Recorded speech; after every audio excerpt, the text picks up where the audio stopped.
युग प्रताप तुम्हारा है प्रसिद्ध जगत उजियारा, जिनकी महत्ता चारों युग में है, ऐसे बालाजी सरकार हमारे हनुमान जी महाराज के पावन धाम मेहंदीपुर बालाजी में उनके दर्शन सुलभ हो रहे हैं, तीर्थ का सेवन हो रहा है। और हमको एक कार्य आपको और हमको सबको मिल करके करना है। धर्म को जगाने के लिए अपने घर से ही हम सबको हनुमान चालीसा का पाठ हमको भी करना है और बच्चों को भी कराना है। देखिए, होता ये है कि हम अपने बच्चों को कहते हैं कि पूजा पाठ करो, हनुमान चालीसा का पाठ करो, किंतु आप जब तक के स्वयं चालीसा का पाठ नहीं करेंगे, घर में पूजन नहीं करेंगे, तो आपके बच्चे भी पूजा पाठ नहीं करने वाले और धीरे धीरे सनातन धर्म का पतन होते जाएगा। अभी के माहौल से आप सबके सब अवगत हैं, उसके विषय में आपको बताने की आवश्यकता नहीं है। इस हेतु से आप अपने घर में छोटे छोटे बच्चों को हनुमान चालीसा का पाठ कराएं। और हनुमान जी महाराज कैसे हैं? जय हनुमान ज्ञान गुण सागर, ये ज्ञान और गुण के सागर हैं ऐसे हनुमान जी महाराज। कई लोग ऐसे होते हैं कि लाचारी के चलते हुए किसी का स्वास्थ्य खराब हो जाए तो वो कहीं और चले जाते हैं। अरे हनुमान जी के पास में क्या चीज नहीं है? अष्ट सिद्धि नव निधि के दाता, असवर दीन जानकी माता।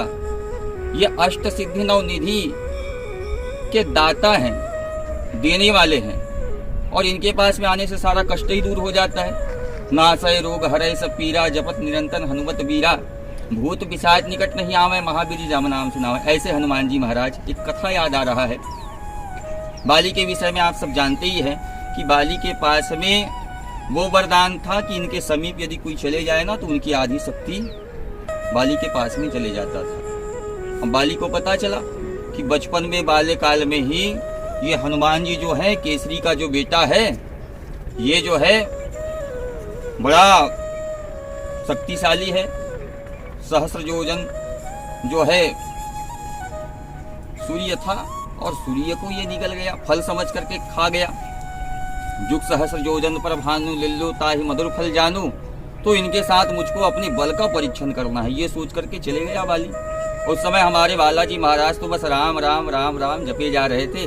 बाली कहता है कि देखो, हम आपसे युद्ध करना चाहते हैं, अपनी बल का परीक्षण लेना चाहते हैं। बालाजी महाराज हनुमान जी बोले कि देखो भैया, सब जानते हैं कि मैं तुमसे युद्ध करूंगा, मेरी आधी शक्ति चले जाएगी, वैसे भी मैं ये युद्ध के लफड़े में नहीं फंसने वाला, मैं तो राम भज रहा हूँ, कीर्तन कर रहा हूँ, आप चले जाइए।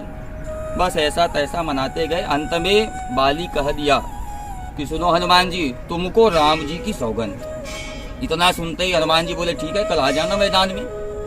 बाली जैसे ही गया, बाली के जाने के बाद में ब्रह्मा जी आ गए और ब्रह्मा जी आने करके कहने लगे कि देखिए हनुमान जी, एक विनती है आपसे, कल आप जब युद्ध करने के लिए जाए ना तो अपने बल का 10वां भाग ही लेके जाना।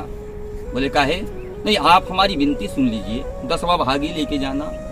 भोर हुआ, प्रातः काल बाली आता है, हमारे हनुमान जी महाराज भी आए और आने के बाद में 10वां भाग लेकर के आए हैं। अब बाली के पास में वरदान ये था कि वो कहते हैं कि जिनसे भी युद्ध करने के लिए चले जाएं, आदि शक्ति उनके पास में आ जाती है। जैसे ही हनुमान जी के समक्ष बाली आया तो हनुमान जी अपना 10वां भाग लेकर के गए थे। बाली जैसे सामने आता है, 5वां भाग उसके पास में आया।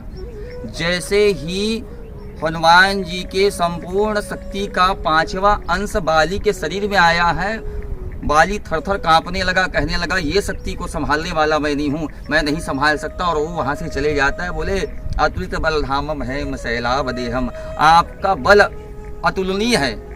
अब सोचिए, 5वें भाग को लेने से उस बाली की ये दशा हुई, तो हमारे हनुमान जी महाराज कितने बलशाली हैं। यदि पूरा 1.25 भाग लेकर के जाते और बाली के शरीर में 50वां अंश चला जाता तो हो सकता था बाली का शरीर वही 2 भागों में बढ़ जाता।